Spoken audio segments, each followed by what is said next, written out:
ते पेण्यामुळे केलं नाही तर नाही भाई काम चांगलं हो.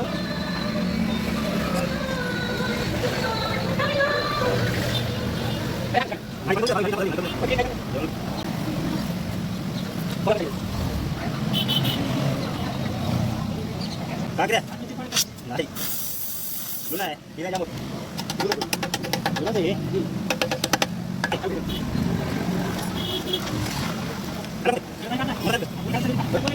आणि माझा मोकळा करतो नाही माझं